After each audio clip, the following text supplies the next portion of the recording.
Well, good afternoon, everyone. Good afternoon. I tell you, I'm listening to this music and it just gets you in the groove, just gets you ready for what's coming. Good afternoon to you. I am Portia Wheatley. I am the founder and president of a nonprofit organization acknowledged as Trophy of Life.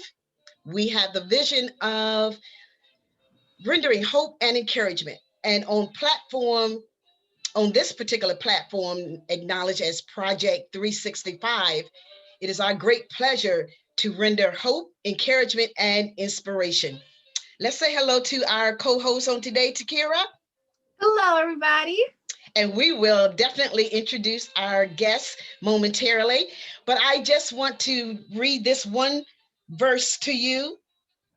From the rising of the sun unto the going down of the same, the Lord's name is to be praised. From the rising of the sun to the going down of the same, the Lord's name is to be praised. That we know, that we just let that sink down on the inside of us. In today's times, we definitely need to give God a continuous praise from our lips and our lives. Before we yield the platform to our guests on today, I want to make sure you go to YouTube. I extend the invitation to you to go to YouTube and subscribe and subscribe and subscribe again. So let your friends know that we're on and we need them and we need you to help us to take these messages of hope, encouragement, and inspiration around the world. Different people will come on, different cultures, different races, different topics, all of that. But it's all surrounding hope, encouragement, and inspiration. Well, today we have for our guest Miss Carolyn Brewer.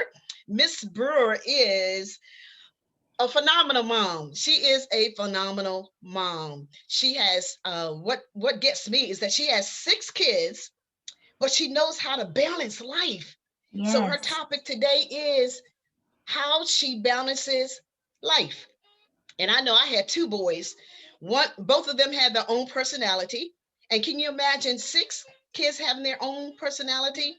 But I don't Yep. know how she does it, but she keeps that thing going. She keeps it together.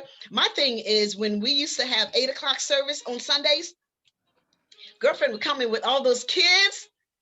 I mean, all together. Not she's not like frazzled or anything. I'm like, how do you do that 8 o'clock in the morning? But Yes. her children, they're just a beautiful family. And I know that though you may not have any kids, you might have one, you might have two, you might have five. There are some techniques or a takeaway, something that we can glean from Carolyn. So whether you have kids or not, open your ears. Let's listen and see how she does this. Carolyn, thank you for agreeing to come and share. You got it. Take it away. Okay, well, first of all, thank you, Pastor Portia, for having me, for asking me. Because when I first got your message, I was trying to think of what kind of way can I say no? Can it be a nice no? Can it be I got something to do? No, it just wouldn't work. So I said, well, maybe this is something the Lord wants me to do this Yeah. year. So I said, okay. And thank you to Kira for having me. She's my Yes. BFF little sister in my head. So I Yes. appreciate y'all for having me today. So, first off, I'm a musician. So ask me to play, I can play for you. Ask me to sing, I can sing for you. Write some music. So talking is a little different today. So I will do my best and kind of hit some points, and hopefully something helps you. So bear with me if I'm a little nervous. So again, my name is Carolyn Brewer. I'm married to a wonderful husband, Terry Brewer. Hey, and we have 6 beautiful children, and they range in age. The oldest is 17, 11, 10, 8, 6, and the baby girl is 4. So the older 3 girls are 17, 11, and 10. We have 2 boys in the middle, 8 and 6, and the baby girl is 4. I had them all.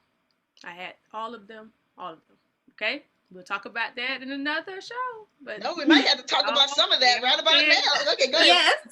That was an experience. That was an Woo. experience. Um, So first of all, I'll give you an overview of my journey to being a mom of 6. and then I'll give you a few points, and hopefully, that'll be helpful. So I'm just a very down to earth kind of practical person. I like to joke, like to laugh. So I'll put a little of that in there too. So, okay, my journey to motherhood. I really think that God has a way of preparing you for everything you're supposed to do in life. So check this out. I had 6 Cabbage Patch Kids. I had exactly 6 Cabbage Patch Kids. I had 4 girls and 2 boys. And it's like, if What? that's not prophetic, I don't know. We can log off now. That's it. That's all I got. I mean, it's like, wow, when I thought back on it, and I never thought about that until I was preparing for this. I was like, wow, I actually had 7. I left one at the church. Okay, we do what we do. So I had 6. It's like, wow, that's interesting how that happened. Yeah, so God prepares us for everything. So Mhm. I'm actually an only child, and I come from a very small family. So with that in mind, it's just very interesting how God, the Bible says he setteth the solitary in families.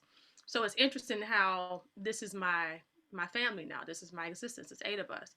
So when I was coming up, I had a lot of extended church family. I mean, I feel like I belong to everybody there for the most part. I probably could go there right now. I'm from Tampa, Florida, and I could probably go right back there right now and just fall in with whatever they're doing because I just felt like I belonged to the church like that. Um, and my family, my grandparents, they kind of belong. My mom and dad, everybody belonged to Tampa. I just grew up in that kind of a close knit community. So I had the village. I had the village experience. And back down south, you always belong to somebody. That is how you're known. I mean, you are your person, but that's such and such's granddaughter, or that's such and such's daughter. Right. It's like a lot of legacy and a lot of history that you're always a part of. So that's a part of my lens too, kind of as a mom. Um, so again, I am my only child, come from a small family, but I didn't have that big family experience. Just really didn't have that. So interesting. How God developed that in me Wow. was that I became a music teacher after I finished college, and so I taught hundreds. It's probably in the thousands actually, but I taught hundreds of kids, elementary, middle, high, all of the levels. And God developed the soft skills that I needed, I feel like, to be able to manage, to teach, to nurture, to kind of mediate conflict. So I kind of learned those soft skills. So by the time I had my family, it was kind of like I felt like, oh, okay, I can kind of do this. I didn't really feel like I was at a loss. Mhm. And that's just how God does because you don't realize like the lessons that you're learning when you're in the situations that you're in. You have no idea. But all of it is kind of like it all comes together, it all works together for your good. A lot of the things, a lot of the skills and stuff that you have, you probably got them in childhood somewhere. So Mhm. I just wanted to mention that just kind of as a appetizer, kind of like Mhm. for all this. So I'm using papers. Don't know how to do it with the camera. So Go on. changing right now. Here I am. Do what you do. Do what I do. Okay, so what does having 6 kids look like every day? I thought about kind of giving you a day in my life a little bit because when I tell people that I have 6 kids, they often look at me like I have 3 heads. Like, how do you do that? What in the world? So it's a roller coaster every day. Every day. It's a roller coaster. And I have such age ranges here that everybody's kind of in their different phases. And, the teenagers doing teenage stuff, the tweens are doing the tween stuff. The boys are just tearing up. And that baby sister is like yelling. She's running after the boys, and then she's mad that the big sister's not playing with her like they supposed to. And they play with her after school, after virtual learning, But listen, there's a lot that goes on around here, and we have to be ready. So it's like a lot of planning. It's a lot of multitasking. It's a lot of doing one thing while you're doing another, doing 5 things while you're doing another. In my case, stop throwing that. Don't pull your sister's head. Log on. No time. Log on. That's too loud. Turn that down. Okay, play it again. Your left hand should be playing C. Like all of that in the same breath.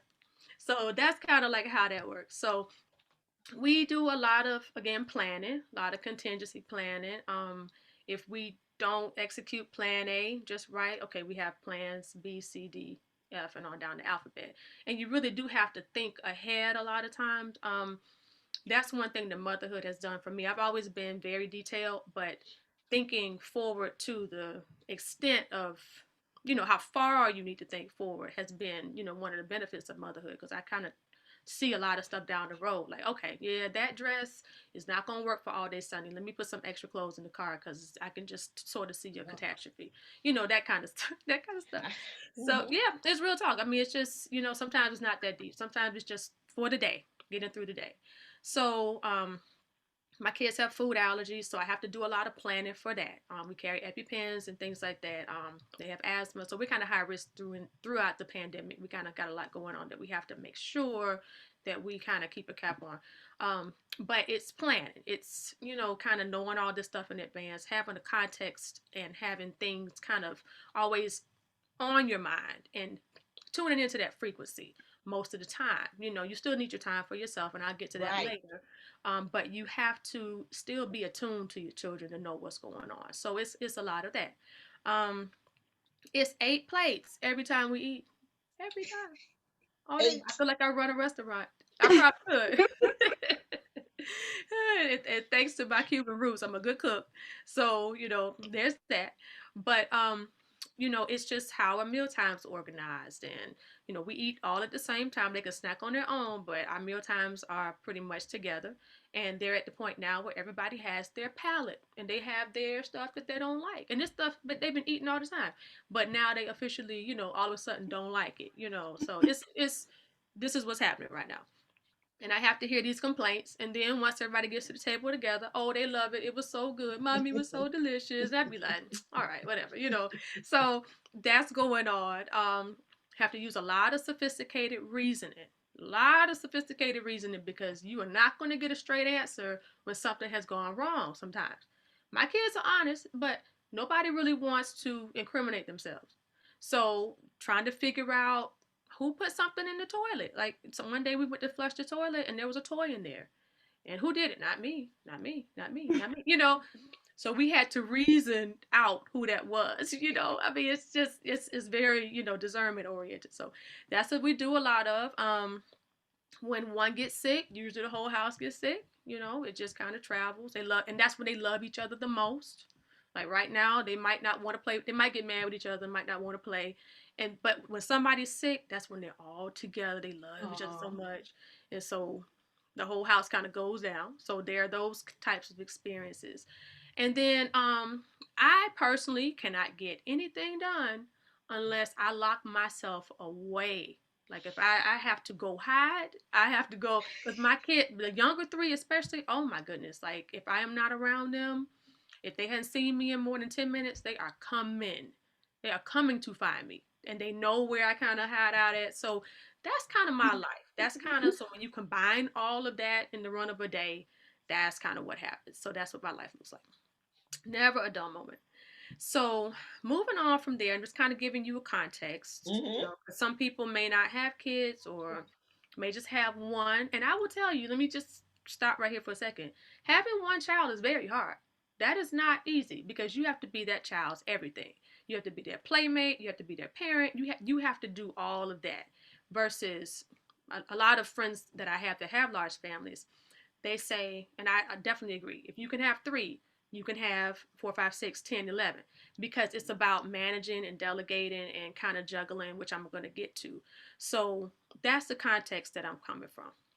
So the question has been asked, well, how do I balance everything? And I mean, I don't know. I really had to sit down and think about this, because it's one of those things that you just do, and we as women of color, we just do.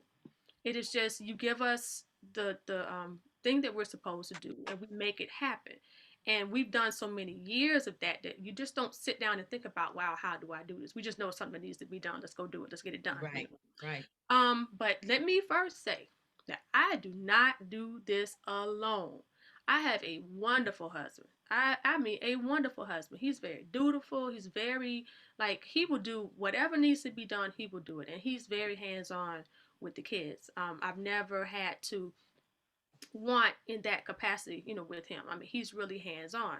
And we're both partners in that too. So, of course, partners mean I contribute mine and he contributes his. Now, what I will say here is that this is just my thought. Motherhood and fatherhood are not equal. They're not equal. They are both necessary components, but they are not equal. To me, if I could use like an analogy from English or whatever, motherhood is like the sentence and the sentence structure and lettering and all that stuff and words and phrases. But fatherhood is like the punctuation.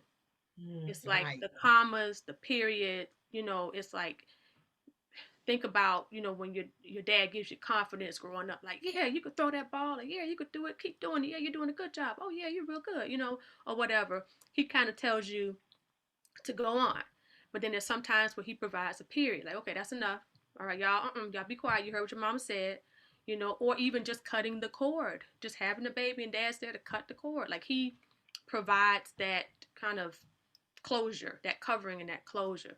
So I think sometimes when you're like new moms, new parents, stuff like that, you expect that everybody's doing 50-50, but it's not 50-50. It's a lot like marriage in a way. It's 80-20. It's like whatever it takes to make 100 for that day, Yes. that's what you do. It might be that you doing the 90 and he doing the 10, or because I can guarantee you that he's doing the 90 and you're doing the 10 in another capacity. So it just depends on how you want to look at it, but it's whatever it takes to make 100. And I do think that sometimes there's a little resentment there. Sometimes it's very easy for moms of 1, 2, 3, 10, doesn't matter, to feel like, oh, I'm not doing, I'm doing this and dad is not doing this or whatever.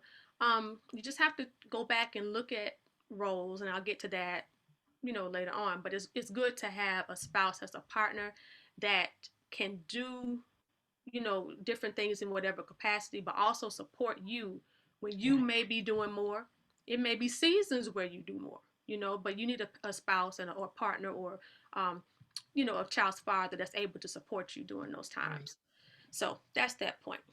Okay, so let's talk about how I approach things practically, because I'm kind of like a practical, down to earth person. I can be abstract, but I kind of need to know, like, okay, what does this actually, like, boil down to? All right, so I have 4 points.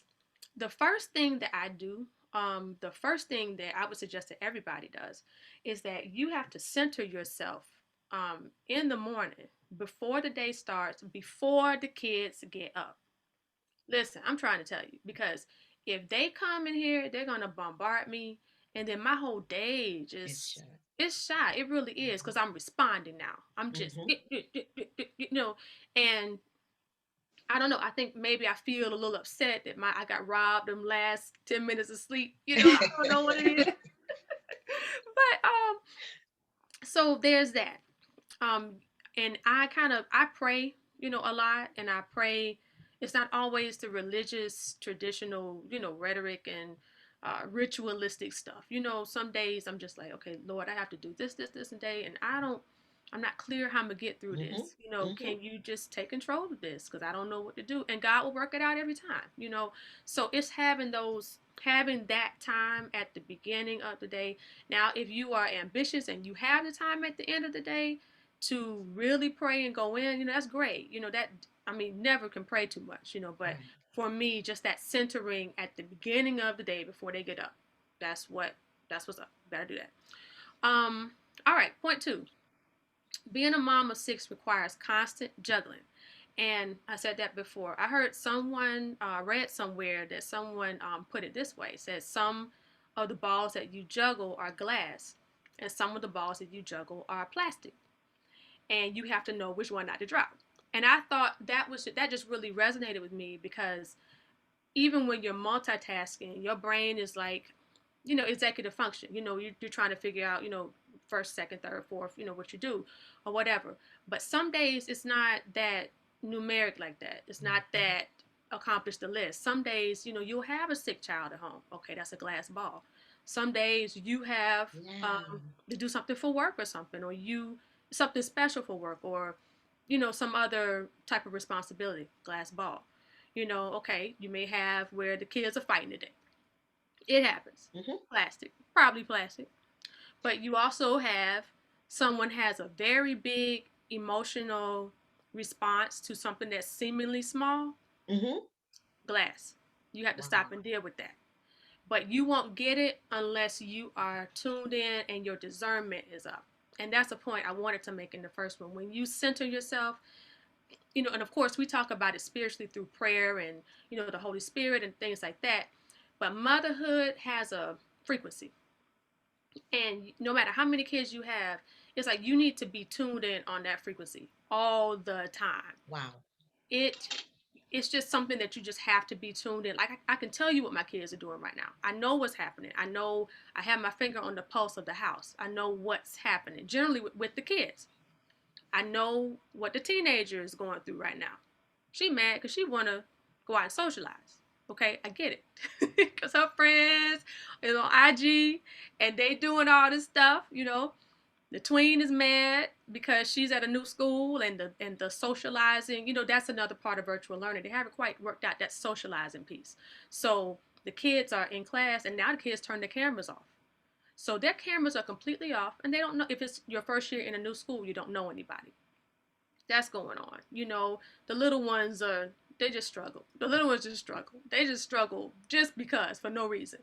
And I know what's going on, but if I wasn't a connected mom and if I didn't exercise my discernment, you will have that, you'll grow up and perpetuate those cycles. And then they do the same thing as adults because it wasn't handled in childhood, So I'm trying to keep my eye on that. Yes. Is it perfect? Am I perfect? No, not at all. But I just know that I have to stay attuned and stay connected and stay on that frequency. So some glass, some plastic. You have to know which one not to drop. Okay, my third point is being open to doing things a different way as long as you get the end result. For my perfectionist OCD friends out there, listen, this is a winner right here.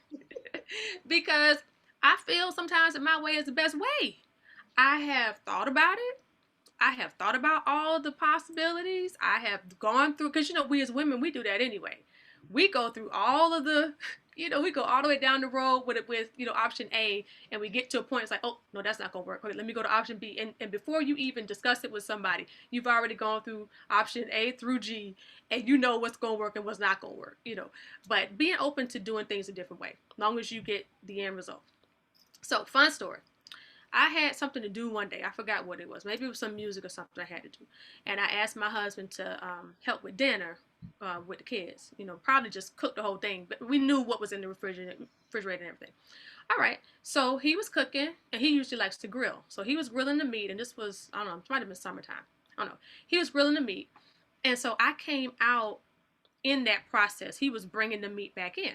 So he had kind of mostly finished. And so I came up and looked on the stove.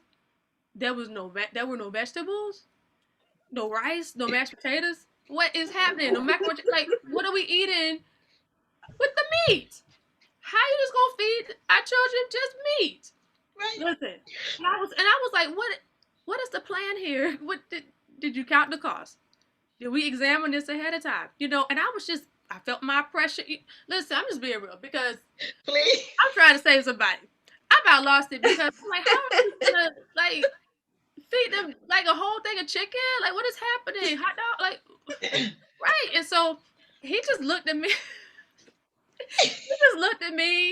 And I'm going on and on about timing and logistics and like planning and priority. I'm just going off, right?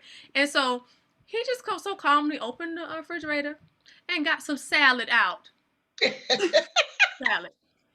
And cut the chicken up and put it over and put it on a ranch and everything. And the kids like, oh, this so good, Daddy. This tastes good. This delicious. Da, da, da. And I'm standing there and I'm still a little salty. Because he didn't plan that out. But then I'm like, girl, go get yourself together. It is really not that deep that he brought out salad. And you thinking that he's supposed to have, broccoli and rice or whatever. And it's like, wait a minute, what is the end result? Dinner. The children ate. They lived. Right, you're right. They lived. You know what I mean? Like, oh yeah. So be open to things not happening your way all the time. And like I said, that's a struggle because I'm a perfectionistic type. It doesn't have to be my way, but I do think I have a lot of right ways to do stuff. And that could be very well and good, could be right, but it doesn't have to be my way all the Right. time. Just doesn't. Long as it accomplishes the end result. Right. So that's that point. And to that end, number 4, some days the kids will win. Okay. Some days the kids are gonna win. Just go to sleep and try again tomorrow. That's all I got to say. That's gonna redeem your soul, because some days it's just not gonna come together. So I have a story for that too. So speaking, Pastor Portia was talking about 8 o'clock. It was one 11 o'clock service that Okay. um I don't know why we were struggling that morning, but we were struggling to get out the house. All 8 of us just struggling to get out the house to get to church on time. Everything that could go wrong did. Somebody left somebody's shoe, couldn't find the other shoe. Somebody had spilled something on the way out of the door. Like, it was just, everything was going wrong. I had forgot something. We had to go back. Just a lot of stuff. All right, so we got to the church. We finally got into church. I was like, okay. Thank you, Jesus. Let me run down the hallway. Y'all see me run down the hallway. Let me run down the hallway, all that. So we get there. I'm playing. My husband's playing. My husband and I both play together, for those that don't know. So we both were playing, and he's a music director. So he has to definitely be in place. I can kind of move around after I've kind of done some of the major music work of the service. Okay. So it's almost like after the last note of praise and worship, someone comes to the door, the music door, and says, we're needing you. Something's going on with the kids. So something was happening in children's church. I don't know what it was, but it just bothered my soul at that moment. And you know what I did? Let me tell you what I did. I gathered all my children up and I went home. No, you didn't. I was so vexed that I went home. It was just a losing day for me. And I was like, look, y'all win. Y'all win today. What y'all want on the way home? Y'all want pizza? You want Popeyes? Like, what y'all want? I mean, literally. I took the biggest L that day. I had just had, my capacity was full. Now, yes, I really could have just dealt with the problem. We could have stayed at church, done the right thing. My attitude and my soul would not have been right. Wouldn't have been right. And I think you can identify with being so, I don't know, full kind of, and from other things not going right, and it's like sometimes you kind of have an exaggerated response to the matter at hand. So some days, just, GP, general principle, they're going to win some days. Mm-hmm. Just wait, just go to sleep and try again tomorrow. So those are my 4 points for how to practically get through a day, get through your life, for the most part. Centering yourself, juggling glass and plastic and figuring out which one not to drop, being open to doing things a different way as long as you get the end result, and letting the kids win some days, as long as you do it better the next day. So that's that. So there's one other thing I want to mention, and this is kind of like a dimension here. It's not something that's just like one point. Mm-hmm. But I want to say, in order to kind of do motherhood, and this can be applied to friendship, to relationships, like whatever, you need good boundaries. That's You good. need good boundaries. You need a sense of yourself and how far to extend yourself. If your involvement is needed, has your involvement been asked for? How much of yourself do you need to devote and pour out to whatever situation? Where does that stop and end? So some people call it, well, right now we're on this self-care thing. You hear a lot about self-care, self-care, self-care. I like to call it myself, personally, just my language, self-preservation. Preserving yourself and making sure the best parts of yourself are like secured and set away, put away and preserved, so that you have some self left for yourself, some you left for you. And like I said, I'm calling it self-preservation because a lot of us are in survival mode right now. Mm-hmm. This pandemic is intense. Some people are, y'all are relaxing, y'all reading books, y'all taking care of skin and all kind of stuff. Some of us are just trying to survive. It's intense, and it's not a, bubble bath, pedicure type of situation. Some people really need strategy to kind of make it through, because this is probably the most intense that a lot of families have been. Yes. I mean, nobody's really, the world is closed for the most part. Right. So when do we spend this quality? I like to call it investing the time rather than like spending the time, because spending the time could be you sitting and the kids on video games all day, but Mm. investing the time, and sometimes that's necessary. Okay, we will say Yeah. that. But investing the time meaning that you're having conversations with your kids, you're having teachable moments, you're kind of, making sure that happens within the run of a day. But that's a lot of survival because a lot of families have not had to operate within that context, like every day like this, especially with multiple kids. So, you need to have a way as a mom, as a woman, whatever. You need to have a way that you preserve the best parts of yourself, the identity that you are, the you that you are, the way you show up in the world. So if you're a painter, if you're a dancer, if you're a musician, or if you write, or you have a vision for a business or whatever, like you have to preserve those things, because motherhood will make you put all of that last all the time. I remember I was somewhere, I was at a birthday party, um, pre-COVID, of course, with the kids, one of their friends, and someone asked me, "Oh, what do you do in your spare time?" And I mean, I was just at a loss for words. I was like, "Spare? Mm. What do I do in my spare time? Like, how do I even answer that? Like, why did you ask me that?" I was just Yeah. really, it was a lot of stuff happening at that moment. Like, what? How do I even answer that? Like, I don't have spare time, and if I do have spare time, that time goes to music. Mm. So I would have to separate myself out of all of that. And then like maybe I could be like, oh, okay, well, I like to read books. Like the level of subtraction that had to be done at that moment. And for a lot of us, it's like we have so many people that we put ahead of ourselves. Nothing Yes. wrong with that for seasons. It's not, you do what you have to do. And that's, I kind of go back to what I said at the beginning, with how we as women of color, we have a legacy of bearing everybody's burdens. We redeem everybody. We make it work. We save elections. We save marriages. We take the L for years, and you have back in the day, husbands had families cross town that you never knew about, Mm-hmm. we take all that. So you have to think about it like, wow, I have to preserve myself. So take some time and evaluate, that you're showing up in the world the way that you need to. I will definitely say there are phases of this, because when you have infants and babies, they're so cute, and you feel like, oh, all I want to do is just be a mommy.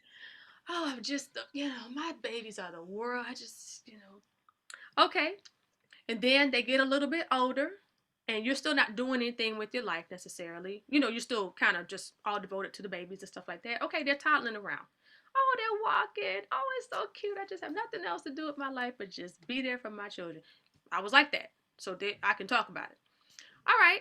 Then they get into those preschool years, and it's sort of like, oh, okay, that's a lot to be in that pull up. Okay, it's time for us to be potty training. That's a lot. That doesn't belong in the pull up. And so gradually you get to these phases where it's like, okay, they have to be. I'm trying to tell you. That's Yeah, what I'm. Yes. Tell it. Tell it. I'm trying to tell you, because you will take that same, oh, I love the, I just can't do, and that's not the model for each phase, of real mothering. That's not the model. That'll keep your kids dependent. They won't be able to do nothing. They're gonna Right. be entitled, they spoiled. You gotta really, at each phase, it's like it comes to a stop sign.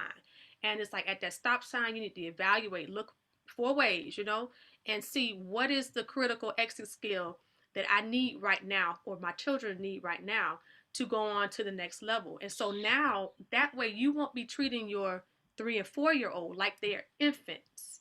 You got to let them do stuff. Let them fall. Let them break stuff. Let them, teach them how to hold a pencil. They cannot be, for every phase there's an appropriate response. That's what I'm saying. And usually the response, the exit strategy is independence. There's some independent task or set of independent tasks that you need to emerge from this phase with.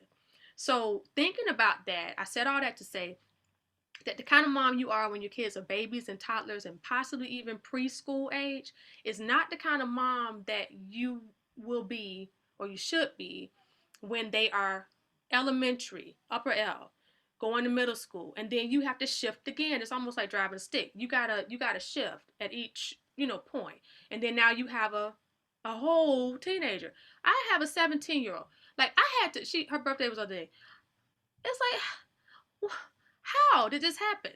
A whole 17. This happens. It's like you can remember what it was like to, be expecting the baby, and you could be, remember what it's like to see her for the first time or whatever. But okay, that's well and good. But now we're trying to get into adulthood here.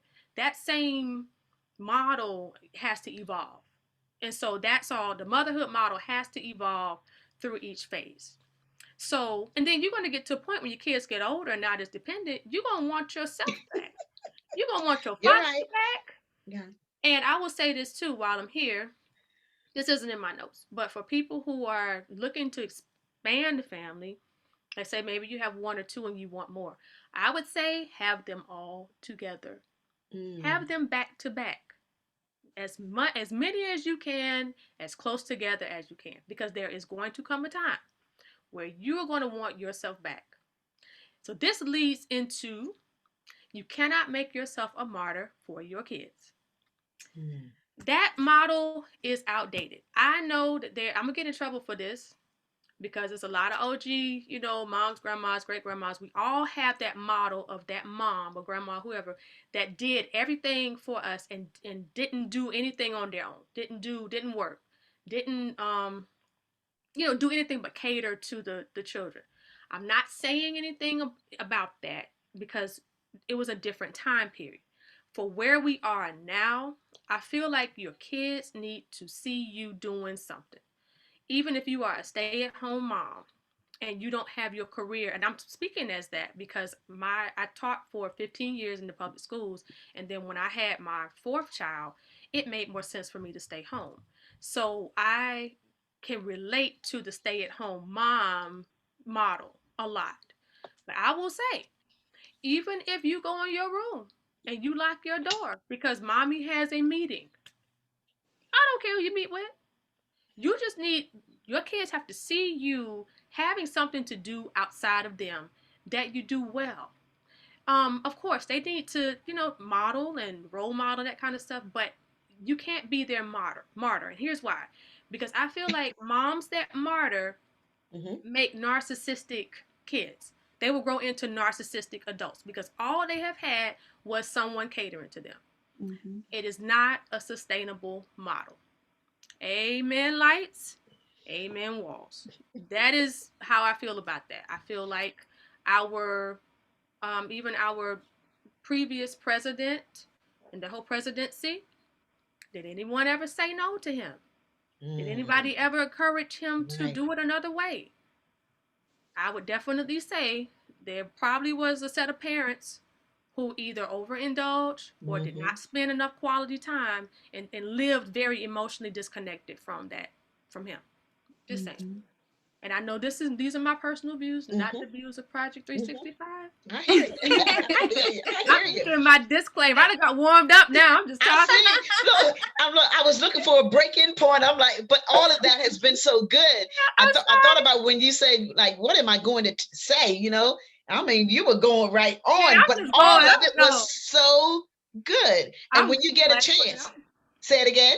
No, I'm glad it's working out. I'm just glad it's working out. When you get a chance, go back and look at the comments. You have really helped some people. You really have. And not just those that are viewing now, but those that will view later. And the audience, please know that I'm sure you know of individuals who have 2, 3, even one child, 1, 2, 3, 4, 5, 6, and even more. These are some great points, techniques, information that you can glean from Carolyn Brewer. So I'm just so glad that you had an opportunity to come and share. How do you feel sharing about Carolyn? I mean, you were on a roll. You were on the roll. Catch it. This is like Halley's Comet once every 76 years. This is good today. I will not be back. Yes, you will. Yes, I'll be back here, but I can't say I will make any more sightings. Okay. But look, as we end, I just wanted to say, really Set your boundaries, define your role, examine your capacity for a thing, set your boundaries, and really live like that. And that will help you to to establish good systems in your life that work for stuff that's just not even just motherhood, but work for your responsibilities, your roles in your friendships and relationships, church, commitments, everything. It just kind of will all come together and help you be a more productive and efficient person with healthy relationships. Great. And just before I turn it over to Takira, I remember Archbishop Ralph Dennis saying, I originally wanted this Project 365 to last maybe about 30 minutes or so, but he said, don't look at the timing of it, but look at the quality of information that is being shared, and don't try to stick so much to the time of it. I must say, Carolyn, this was some great information, and we're not even worried about the time, because God knew that you had to share that with the audience of Project 365. Thank you so much. You're welcome. Thank you for asking me. Yes, thank you. Okay, so one, not only are you helping all mothers and parents out there, but you're also helping people like myself who would love to have a family one day, because you sharing this information cuts down on a lot of trial and error that I would have to figure out myself. And just like I just want to mention before I get into some of the points that you made, and no pressure on yourself, so don't blush and be shy. But everyone, please look at her beautiful face. Like, she has not one wrinkle of stress.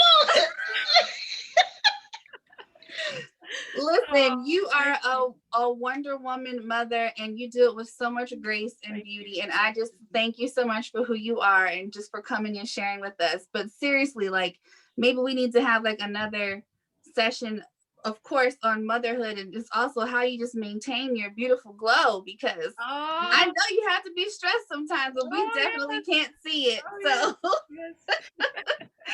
thank you. I would love to. Whatever you would have me to do, I would love to. And just to push on, just remind some of the viewers of some of the points that you made that was very, very helpful. Just in case you didn't catch her points, number one, she said to please center yourself, to prioritize the things you have to juggle. 3, be open to things not going your way, going with the flow, rolling with the punches. And 4, sometimes and some days the kids are going to win. Just pick and choose your battles. It'll not only help your family as a whole, but it'll help you to maintain your stress and stay sane. And some other things you said that really stuck out with me, using your discernment to stay in tune with your children. I think that's a really big thing. A lot of times, I've observed mothers, whether they have one child or 7 children, they get so overwhelmed with everything going on. They don't kind of tune into what their child needs or what they're going through. And that just creates bigger problems within the family structure. So that was a really good point. And also, even if you don't have a support system, making time, when you said you make time for each other, make time for your spouse or your partner, whoever your support system is. Make time for yourself. Don't forget to, not neglect yourself. But if you're not married, I'm sure you have a friend or two you can make time to spend time with them, just so that you don't lose and forget who you are. And I think one of the biggest points you made, boundaries, boundaries, boundaries, like that there is the key to this whole family structure, for everyone maintaining their sense of peace. Right. You have to have boundaries. You have to have them. And also, that whole, you cannot make yourself a martyr for your kids, that there, you need to put that up like as a slogan, because before you had children, you were an amazing person. It's for all mothers. You were an amazing person just as you are. So the world doesn't need to lose that person and what you have to offer, just because you took on the challenge of motherhood. And I say challenge because being a mother, in my opinion, is like one of the most important and the most, like, it's the greatest job in the world, because everyone got here. Apparently everyone has a mother. And the way you raise your children, that defines the world that we live in. So being a mother is so important. So yeah, I have plenty of notes. Every time I repost the broadcast, I always try to put some points that I wrote down so people can read them if you want to go on my page and look at that later. Okay. But thank you so much for coming on our broadcast. And please look at the comments. When I tell you, you've really been helping people. It'll be encouraging for yourself just to keep pushing, especially on those days where it just seems a little hard. Like, you're doing a phenomenal job. Thank you And so much. I love the fact that you're just so real and down to earth. And I just thank you so much for sharing yourself with us today. You're welcome. Thank you for having me. God bless everybody. And she's a good comedian, I'll tell you. Yes. So, on that note, thank you everyone for tuning in. Don't forget, go to our YouTube page and subscribe, share. And if you know of a family that is in need of this type of information, share it with them. Don't be afraid to share it with them, as well as don't forget to get pull and glean your own points as well.